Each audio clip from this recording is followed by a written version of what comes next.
Hi hello ఈరోజు మీకోసం ఒక కిరాక్ గెస్ట్ని తీసుకొచ్చేసిన.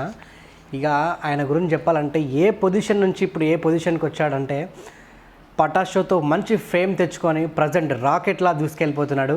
ఆయన గురించి నేను చెప్పడం కంటే ఆయన చెప్పడం బాగుంటుంది. ఆయన ఎవరో కాదు, యాదమ రాజు.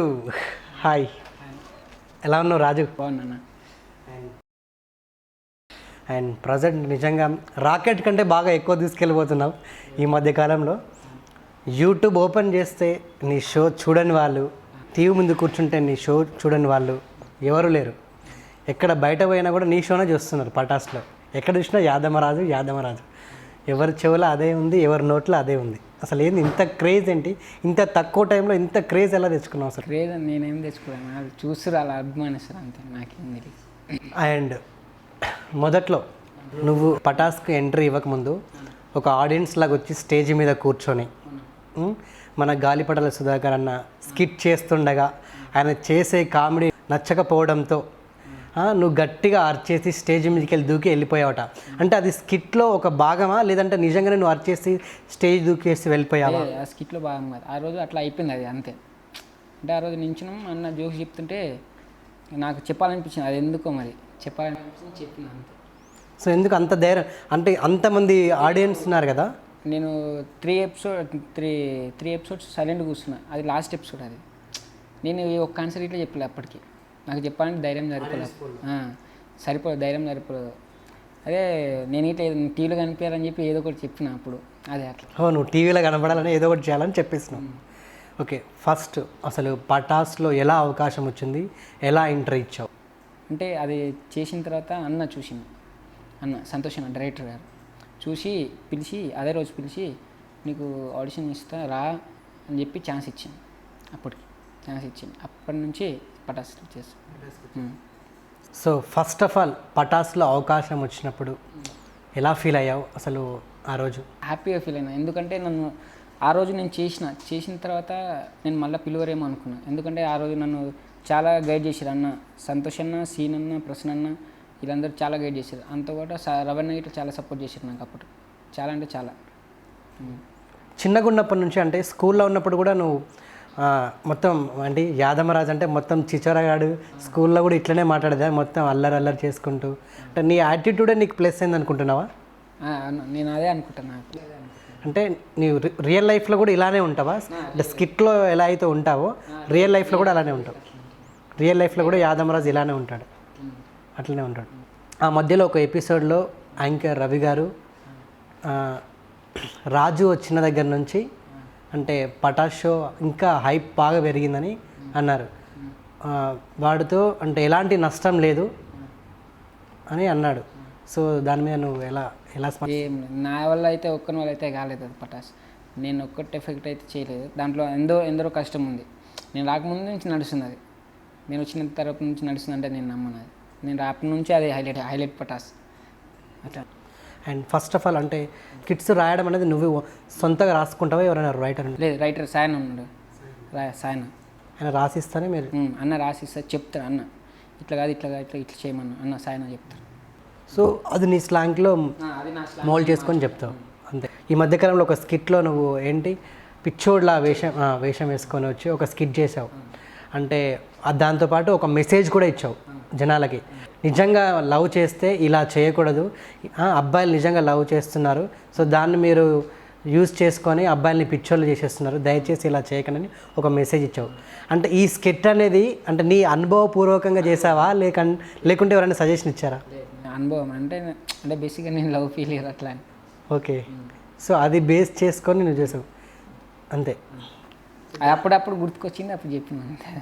ఎప్పుడు నీ ఫస్ట్ క్రష్ ఎప్పుడు స్టార్ట్ అయింది? అంటే ఇంటర్లో. ఎలా స్టార్ట్ అయింది? అంటే బేసిక్గా కాలేజీలో ఉన్నప్పుడు ఒకటే క్లాస్ ఉంటుండే, అప్పుడు క్రష్ స్టార్ట్ అయింది. తర్వాత 1 year తర్వాత ఫెయిల్ అయిపోయింది. ఎందుకు ఫెయిల్ అయింది? ఎందుకు నేను నచ్చలేదు అంతే రీజన్. అంటే 1 side లవా 2 side? ఫస్ట్ 1 side ఉండే, తర్వాత 2 side అయింది. తర్వాత ఏమో మరి తెలియదు, ఆమెకు నచ్చలేదు. అంత గట్టి కారణం ఏంటి అంటే బ్రేకప్ అవ్వడానికి? నచ్చలేదు బేసిక్గా, అదే చెప్పింది, అదే రీజన్, నచ్చలేదు, అది ఒకటే రీజన్. ఏం చేస్తాం, లైఫ్ తీసుకున్నాం. అంటే 1 year ఇట్లా జర్నీ చేసావు, సడన్గా ఒక అమ్మాయి వదిలేసిపోయినప్పుడు, సో ఆ టైంలో నువ్వు ఆ సిచ్యువేషన్ ఎలా ఫేస్ చేసావు? అంటే ఇంకా ప్రేమించే అదృష్టం మీద అనుకున్నా. ఎన్ని రోజులు ఏడ్చినావు? మేబీ 1 డే 2 డే అంతే. అంతేనా? 1 year లవ్ 1 day 2 days ఎట్లా మర్చిపోయింది? అంటే ఏడిస్తే మరీ చీపు వస్తారని చెప్పి ఏడవలే, మనసులోనే పెట్టుకున్న బాధ మొత్తం.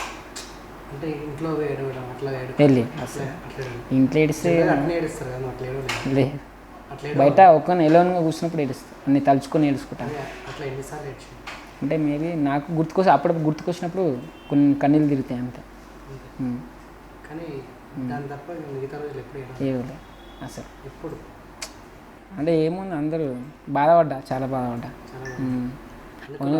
వస్తలే నాకు గిట్ల టైం అనుకుని నాకు గిట్ల వస్తుంది అప్పుడు చెప్తా, మళ్ళీ రాకపోతావా అనుకున్నావా?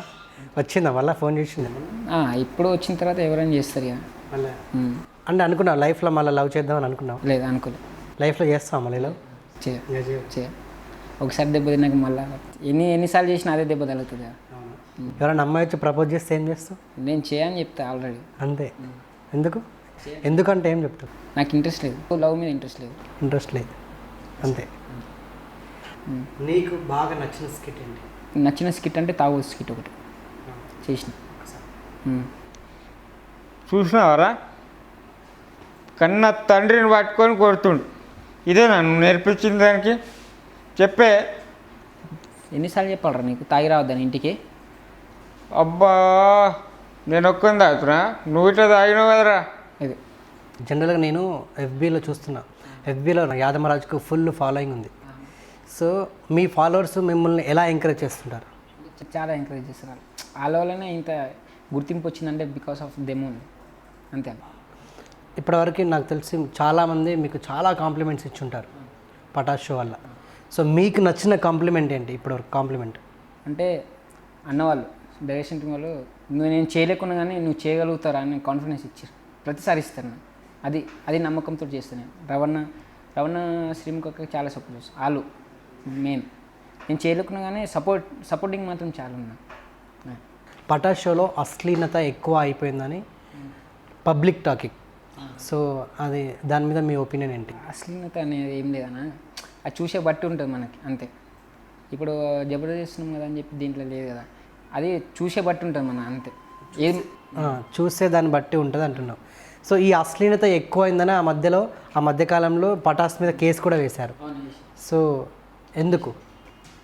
అది నాకు తెలియదు. ఇప్పుడు జనాలు అశ్లీలత లేదని ఉంటేనే కదా కేసు అనేది వేయడం. నీకు తెలియదు, నువ్వు అడగలేదా కేసు? నువ్వు ఒక షోలో చేస్తున్నావు, మన పటాస్ షో మీద కేసు వేయడం ఏంటని? పెద్దవాళ్ళు ఉన్నారు, అవన్నీ వాళ్ళు చూసుకుంటా. అట్లేం ఉండదు కదా, కంటెస్టెంట్ నువ్వు కూడా పార్టిసిపెంటే కదా. అడగలేదు ఎప్పుడు? నేను అడగలేదు. ఒక తెలుగు కామెడీ షోలో రవి గారు శ్రీముఖి గారు ఇద్దరు కలిసి రొమాన్స్ చేయడమే ఎక్కువ అయిపోయిందని జనరల్ టాక్. అంటే రవి శ్రీముఖి అంటే వాళ్ళు చేసే రొమాన్స్ వల్లనే జనాలు పటాస్ షో చూస్తున్నారని టాక్. సో అది ఎంతవరకు కరెక్ట్? కాదు, కరెక్ట్ అసలు కాదు. అంటే దాంట్లో కొన్ని టాస్క్ ఉంటాయి. అంటే ఇట్లా మమ్మీలా చేయి, డాడీలా చేయి అని కొన్ని క్వశ్చన్స్ బట్టి పంచిపడ్డ క్వశ్చన్స్ ఉంటాయి. దాన్ని బట్టి చేశారు కానీ దాంట్లో అస్సలు లేదు, రొమాన్స్ అనేది అస్సలు లేదు. మీరు దగ్గర ఉండి చూస్తే మీకే తెలుస్తుంది. అది చాలా ఉంటాయి, ఎడిట్ చేసి పెడుతుంటారు యూట్యూబ్లో అది ఇది అని చెప్పి, అంతమించి ఏముండదు. అసలైనది ఏముండదు. ఈ మధ్యకాలంలో పటాస్లో ఫుల్ పంచ్ డైలాగులతో, అదేవిధంగా నువ్వు చేసే స్కిట్స్ కూడా మస్తు పేలుతున్నాయి. సో ఇప్పుడు ప్రజెంట్ జబర్దస్త్లో హైపర్ హాది అంటే ఇంకా ఫుల్ పంచెస్ అంటే హాదియే. అలా నిన్ను మన ఒక పటాస్ షోలో జూనియర్ ఆది అని చెప్పుకోవచ్చా? నేను అనలేను నా మాట, నాకు తెలియదు. స్లాంగ్ కనెక్ట్ అయింది అంతే. జనరల్గా పటాస్ షోలో కొట్టుకోవడం, బూతులు మాట్లాడమే ఎక్కువ ఉంది. అంటే కొట్టుకోవడం, బూతులు మాట్లాడడం ఉంటేనే స్కిట్ పేలుతాయా? అంటే ఇవి లేకుండా పేలవా? పటాస్లో కొట్టుకుని లేదన్న. ఎందుకు లేదు, చాలా స్కిట్లలో నేనే చూశాను. అంటే సిచ్యువేషన్ బట్టి కొట్టుకుంటారా? సిచ్యువేషన్ బట్టి ఉంటుంది. అంటే అని స్కిట్ వెళ్ళాలని కొట్టుకోరు, ఎప్పుడు స్కిట్ వెళ్ళని కొట్టుకోరు. అంటే ఇండస్ట్రీకి రావాలని ఫస్ట్ నుంచే ఉందా, లేకుంటే మధ్యలో వచ్చింది ఆలోచన? నాకు 8th క్లాస్ నుంచి ఉంది. అదే 8th క్లాస్ నుంచి. కాకపోతే ఇలా వెళ్ళాలో తెలియదు నాకు. ఇండస్ట్రీకి రావాలని సపోర్ట్ ఎవరు చేశారు? ఎవరు ఇచ్చారు సజెషన్? అంటే ఇండస్ట్రీకి వచ్చిన తర్వాత అన్న డైరెక్షన్ టీమే, నాకు లైఫ్లో ఎవరు లేరు. డైరెక్షన్ టీమ్ అండ్ రవణ శ్రీముఖి వీళ్ళు. పటాస్ షోకి రాకుండా ఉంటే యాదమరాజు ఏం చేస్తుండేవాడు? ఏం చేసిన జాబ్ చేసుకుంటాను. సో పటాష్ షో రావడం నీకు ప్లస్ అయింది అనుకుంటున్నావు మైనస్? అండ్ నీ ఫేవరెట్ యాక్టర్ ఎవరు? పవన్ కళ్యాణ్ ఎందుకు పవన్ కళ్యాణ్ ఇష్టం? ఇష్టం. అదే ఎందుకు? చచ్చిపోతే అతను అంటే చచ్చిపోతావు అంత ఇష్టమా? అంటే చాలా మంది స్టార్స్ ఉన్నారు కదా, ప్రత్యేకంగా పవన్ కళ్యాణ్ అంటే ఎందుకు? అంటే అతని స్మైల్ అతని కళ్ళు ఇష్టం నాకు. అతని వే ఆఫ్ ఉండడు అంటే లైఫ్లో హీరో కాకుండా ప్రౌడ్నెస్ కాకుండా మంచిగా జనాలకు మంచి చేయాలని ఉంటుంది ఎప్పుడు. ఫేవరెట్ హీరోయిన్ ఎవరు? హీరోయిన్ ఎందుకు సీజన్కి ఒక మారుతుంటారు కదా, అది ఇట్లా మన మైండ్ సెట్ ఇట్లా మారుతుంటారు. ఈ సీజన్లో ఎవరు లేరు నాకు. అంటే బేసిక్గా మొన్నటిదాకా కాజల్ ఉండే, ఇంకా ఎవరు కొత్తలు వస్తారు కదా. ఇంకా ట్రాక్లకు ఎవరు రాలే? అవును రాలే. కాజల్ని పక్కన పెట్టేశారు. కానీ కాజల్ ఇష్టం బేసిక్. ఇప్పుడైతే ఎవరు నచ్చలేదు అనుకో. పవన్ కళ్యాణ్ సినిమా ఎన్నిసార్లు చూసినావు? గబ్బర్ సింగ్ నేను 2 times చూసిన. 2 times. ఫ్యాన్ అన్న 2 సార్లు చూసినావు. మరి అభిమానం గుండెలో ఉన్నది, ఆయన చూసిలో ఉంటుంది చాలు. అది గుండెలో ఉండాలి, చూసులో ఉండొద్దు. ఫ్యాన్సే కదా చూడాల్సిందే. 10 సార్లు చూస్తారు ఫ్యాన్స్ అంటే. సో పవన్ కళ్యాణ్ సినిమా 10 సార్లు చూసిన సినిమా ఏమైనా ఉందా? లేదు. ఏది లేదా? 2 times చూసిన, 2-3 times చూసిన. టీవీలో వేసినప్పుడు ఇలా చూస్తా, కాకపోతే థియేటర్లో చూడలేదు ఇంతవరకు. అది వచ్చినప్పుడే వచ్చిన అనుకుంటా, మేబీ తెలియదు. కానీ ఖుషి సినిమా చూసిన ఎక్కువ మూవీ. ఓకే. యాదమరాజు ఎప్పుడు నవ్వుతూనే ఉంటాడు, నవ్విస్తుంటాడు. సో ఏడ్చిన రోజులు ఏమైనా ఉన్నాయా? ఉంది. అంటే నా లైఫ్ ఇంతేనా అని నేను కాలేజ్ డేస్లో ఉన్నప్పుడు అనుకునేటోని. నేను నాకంటూ ఒక స్థాయి రావాలి, నాకంటూ ఒక రేంజ్ ఉండాలి. ఎప్పుడు ఒకరి కింద పని చేయడమైనా నాకంటూ ఒకటి ఉంటుంది.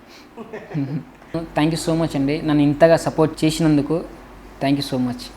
మీ సపోర్ట్ వల్ల నేను ఇక్కడ ఉన్నా, ఇప్పుడు ఇంటర్వ్యూ ఇస్తున్నాను మీ సపోర్ట్ వల్లనే. Please subscribe Suman TV. Like చేయండి, షేర్ చేయండి. మరిన్ని అప్డేట్స్ కోసం సుమన్ టీవీని సబ్స్క్రైబ్ చేయండి.